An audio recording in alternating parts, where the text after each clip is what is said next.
course, the Tomahawks from the submarine, the Ohio-class submarine, fired on the Isfahan site. But to see him call out those airmen, some of the B-2 bombers who flew round trip 37 hours without stopping, air refueled along the way by about 50 different air refueling teams. Some of the mechanics from that flight are at the White House right now, and they will be watching the fireworks of a different sort than what they saw 2 weeks ago.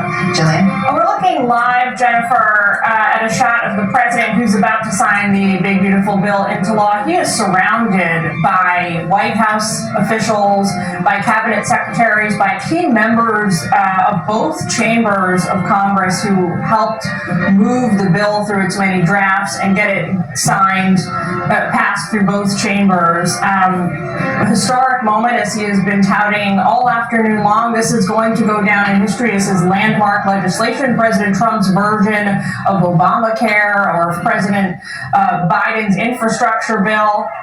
Mark Meredith is standing by. He is there, I think, still on the South Lawn.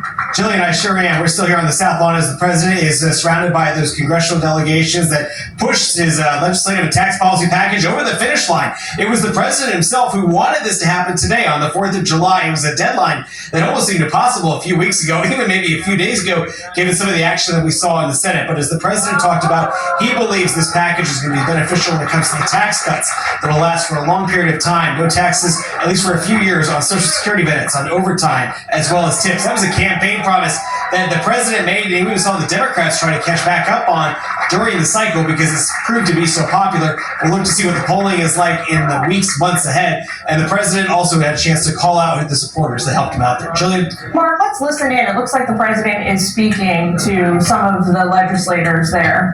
Good job. And we have some, we're going to get some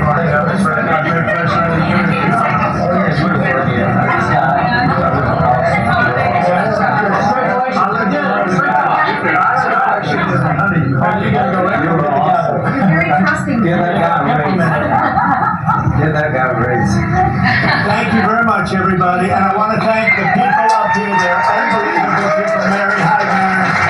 How's Scott doing? Good job? Scott, how's the economy? From South Carolina. It's fantastic. Thank you very much, everybody. Have a good time. Happy 4th of July. All right, let's go ahead and bring the panel back in. There's the Speaker of the House, Mike Johnson. To his left, we see Lindsey Graham and Senator Risch, Chairman of the Foreign Relations Committee. Somewhere there on the right, I just saw him walk over there.